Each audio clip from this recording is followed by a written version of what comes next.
Welcome to Marvel Maniac and MCU After Show. This is your host, Eric Cicada, aka Mr. Honest. Back this week for our third already episode of Agatha All Along After Show.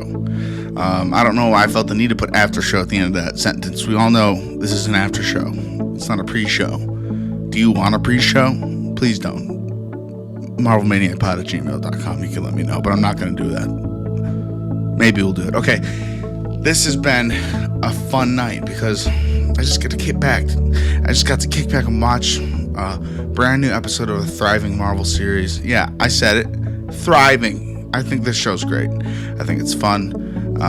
I think it's different, darker than we've seen some shows go. Not like Werewolf by Night dark, but some of the comedy is even a bit dark, and especially where we get that kind of shocking ending. Wow, I didn't see that coming. I'm gonna hold on to that one for a minute. I'm still processing this, guys. I'm still processing this.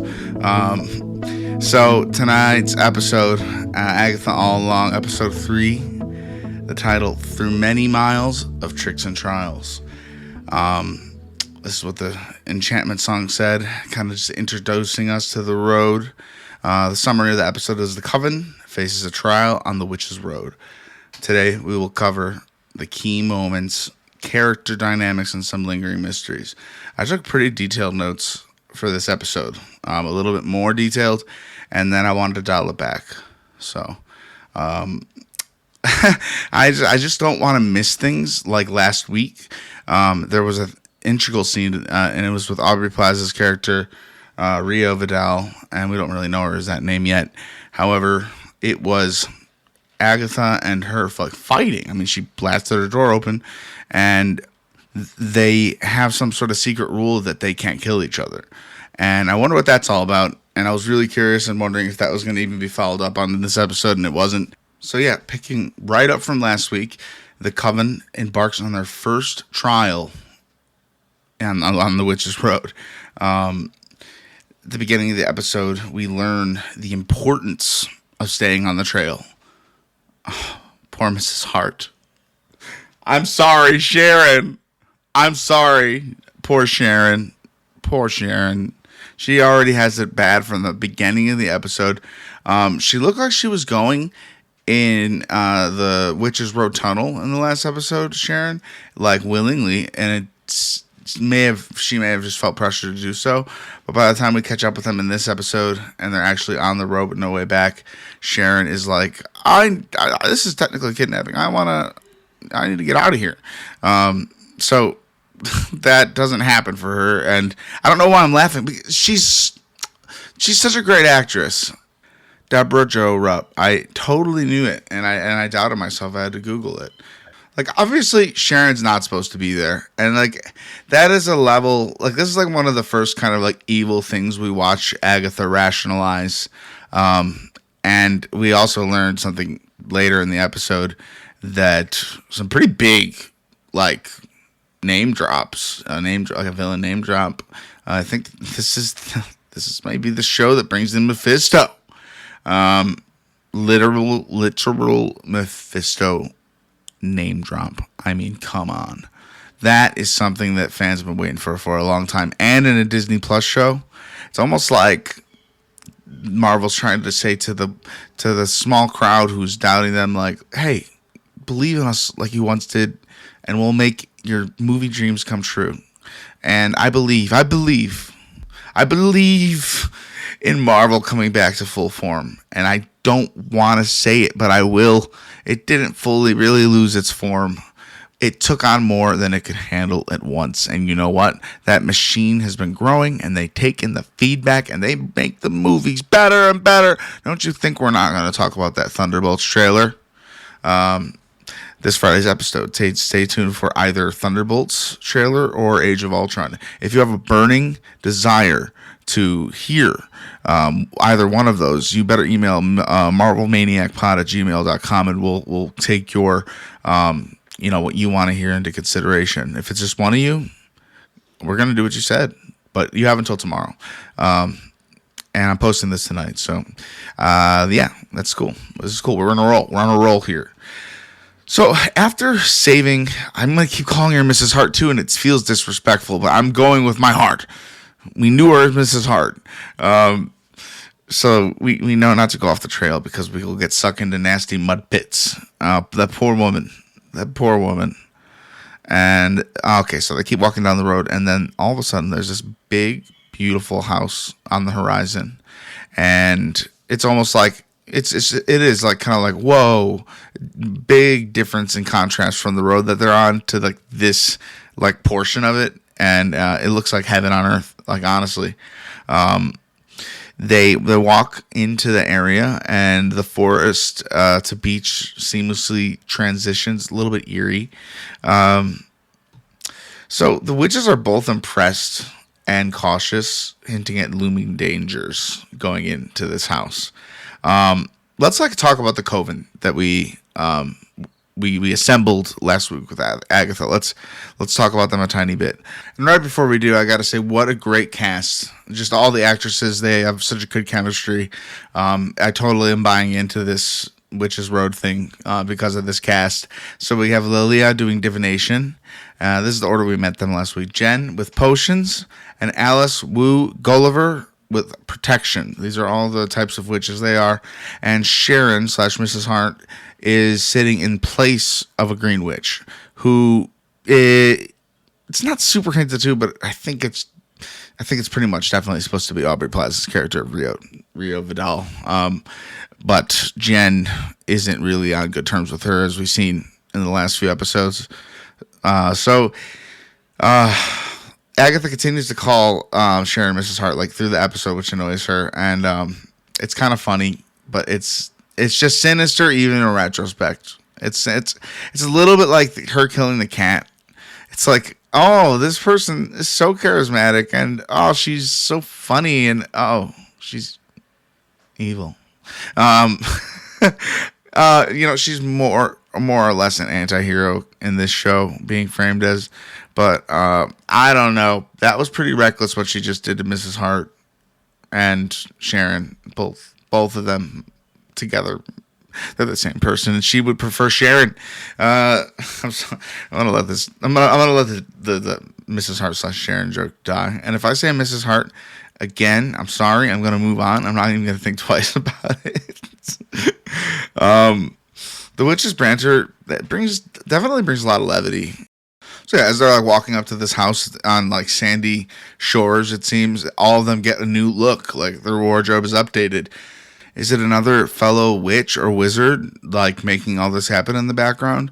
Is it Mephisto himself showing himself? The witches discover a card invitation. It says the Witches Road cordially invites them to the first trial, which comes with a cryptic riddle. And the riddle is, my age has value. I'm no fun alone. I mess with your mind. My tricks are well known. What could that even mean in full? Because, I saw the episode, and I mean, is this referring to them drinking the wine? I guess it is. It's hinting kind of, I guess, my age has value. Wine, as far as it goes. I'm no fun alone. Yeah, you don't want to drink alone. It's sad. I mess with your mind. Wine, my tricks are well known. You get drunk. Okay, so I think it was probably even maybe figured out in the episode, oblivious to me, that that's about wine. Because they find themselves immediately after that a wine bottle that the witches must drink from, and Sharon finds it, and she's definitely on that first glass of wine. Little do we know what that means at that moment. The teen is about to drink the wine too, and they had to stop him, and the teen gets some pretty big info. Jen, our potions witch, pulls teen aside, and she warns him about Agatha. Just look out, just watch yourself with Agatha. She was saying that she once had a baby, and she sacrificed it for the Book of the Damned, aka the Darkhold. I'm wondering so much. I don't know if it's meant to seem obvious is this Agatha's child, teen? Is this Agatha's kid, or is this maybe Wanda's kid? This isn't Wanda's story anymore, but it refers to her because of kind of some of the everlasting effects she had on these people's lives. Similar to when Sharon is hallucinating, she's talking about, or talking to, shall I say, Wanda about not letting Mr. Hart choke. And that's a nice callback. It's just, my heart is kind of broken right now. I mean, we're going to get to the moment. We all just saw the episode, okay? Sharon's dead. And it breaks my heart. I wasn't ready for that. Maybe she's not really dead. Maybe they can cure her, or there's somebody knows some sort of spell somehow, some way. Or that might just be the exact opening that Rio Vidal needs to enter the coven because they need a green witch to continue the trail, I'm guessing. So is Teen like an agent of Mephisto? That's how Jen referred to him as. This is actually the first real hint of Mephisto in the MCU. Like I was saying, I don't believe it because it was so over speculated. I know Eric at New Rockstars. I know some of the guys over at Screen Crush. I mean, I watch their videos almost after every new Marvel thing, and some other shows too. New Rockstars, Screen Crush, equally. I love those channels. It'd be amazing to collaborate with them and in any way. So yeah, it's really exciting about Mephisto. I mean, I'm telling you, that means a lot for this show to have such a good big villain in the background that might actually follow through to other shows, even maybe like a Doctor Strange movie or something else. You know, they're setting up a really big character in the TV shows. It reminds me of WandaVision because all of that character building for Wanda went into Multiverse of Madness. Whether or not you agreed with Wanda's decisions and who she was in that movie, it was clear how she got there, and the WandaVision did walk the path to Doctor Strange in the Multiverse of Madness. Wanda became more enthralled into the Darkhold and being the Scarlet Witch than most of us would have expected.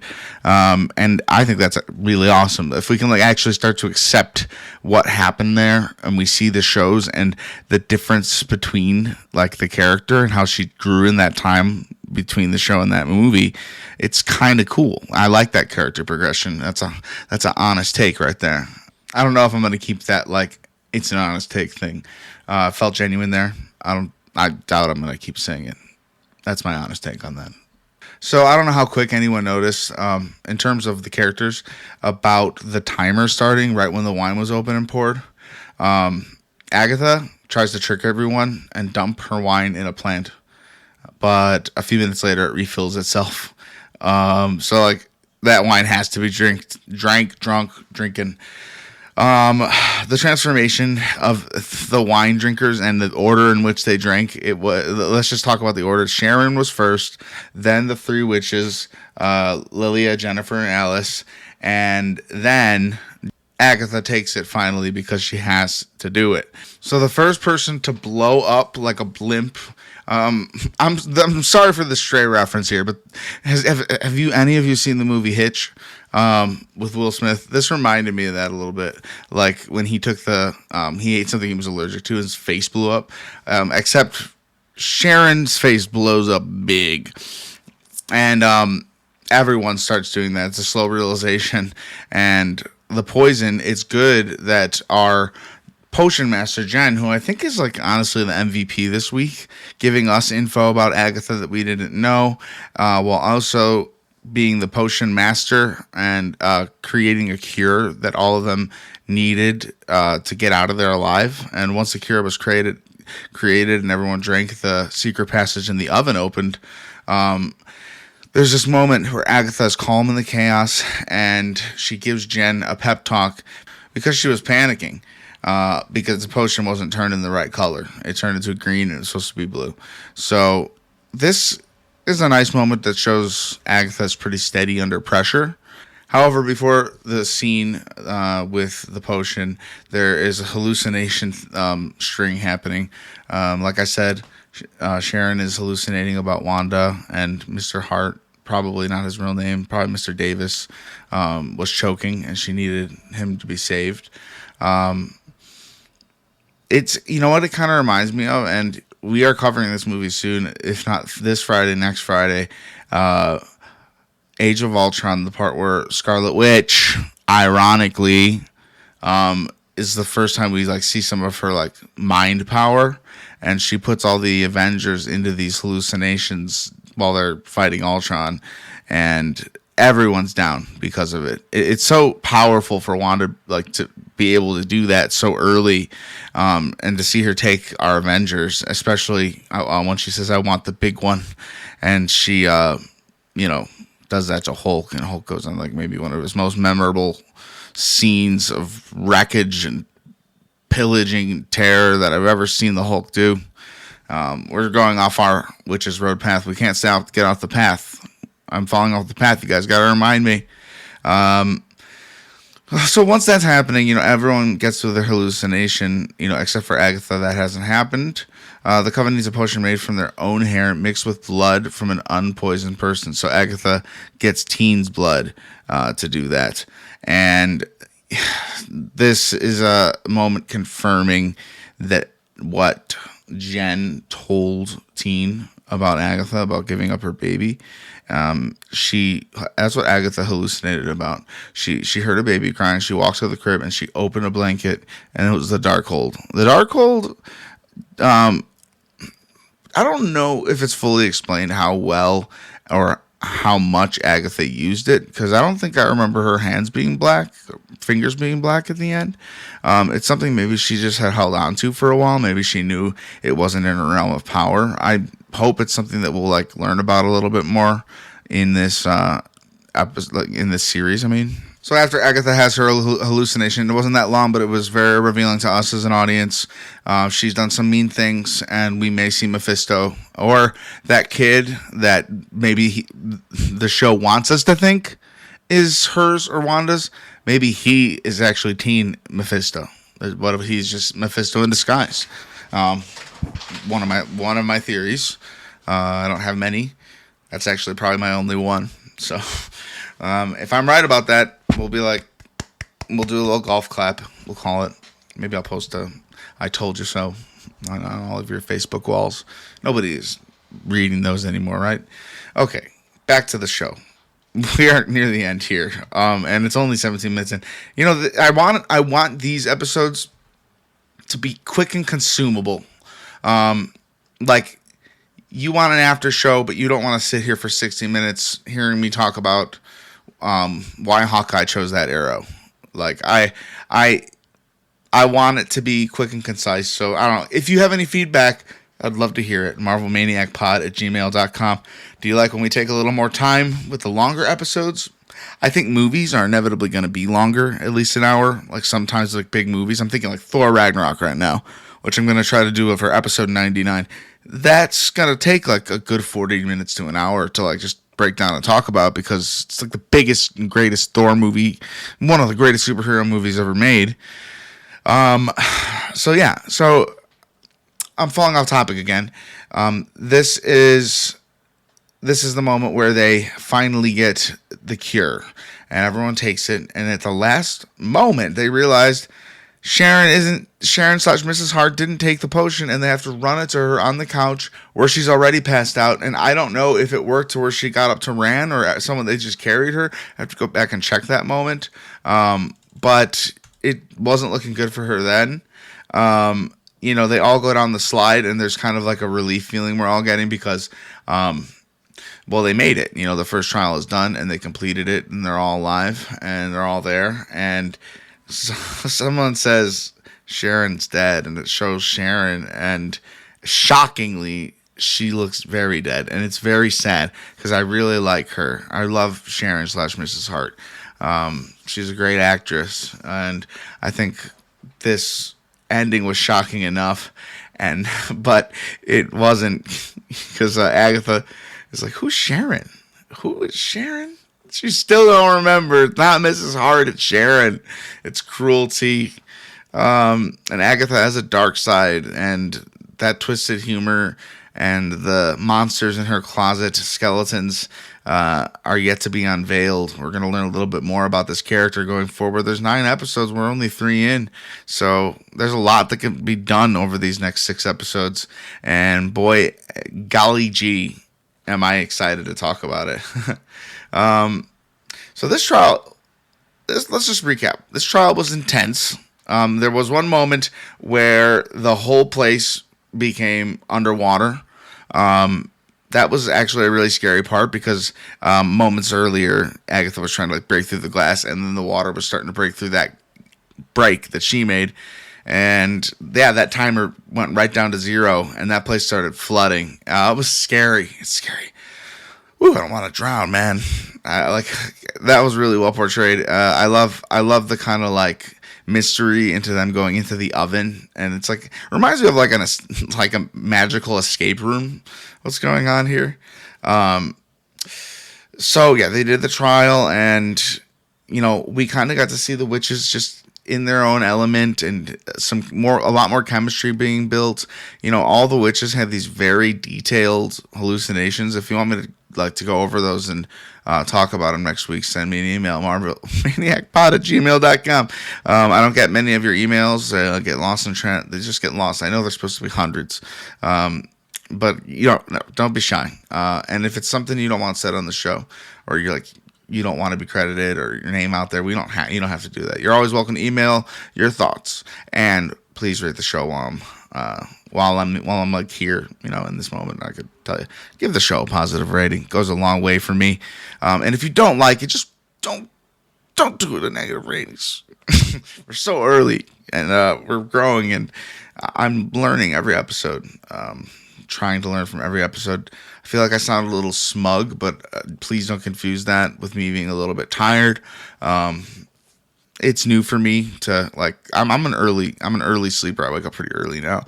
I don't want to do the episode in the morning. I really want to do these after shows for Agatha as an after show after we all just watched it. So letting you in on the behind the scenes efforts going on here at Honest Studios. Sharon dying is nothing to look over. Nobody is safe on the Witch's Road. Okay? The stakes couldn't be higher. What is the next trial going to be? If that first trial was as crazy as it was, how the heck will Agatha handle more increasing tension within the coven? Because I can tell not everybody loves Agatha, but they all are enticed enough to go on this journey to gain something. Like we mentioned, very Wizard of Oz-like, the road to Oz, the witch's road to gaining a power or whatever it is. Agatha has her magic, and for everyone else is probably something else, or maybe they all don't have their magic anymore. If that's a detail I missed, Marvel Mania, I'm not going to do. So yeah. It's going to be interesting to see if they will have another trial next week, because there's 4 trials, right? Is that what they said? So we'll see. We'll see if they'll do that, or they'll have another episode with Aubrey Plaza. They might need to recruit another Green Witch, and Rio Vidal probably is the first and only candidate. I'm sorry that I think I only know she's the Green Witch because in the trailer she's wearing a green cloak. So Mrs. Hart could have been saved. Okay, Sharon Davis could have been saved, and she wasn't, and that's why she died first. And that's the Agatha All Along attitude right back at you. Who's Sharon? I love that ending. So we'll figure out what happens next week. Obviously. Be ready for next week. I'm going to be posting at a similar time. Some after shows might take me a little bit longer to talk about / get uploaded.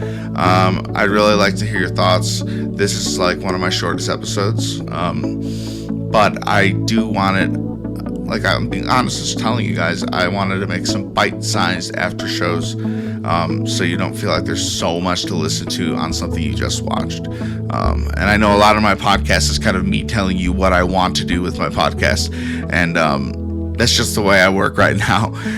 But boy, am I having a great time talking about this with you all, and I can't thank you enough for being here.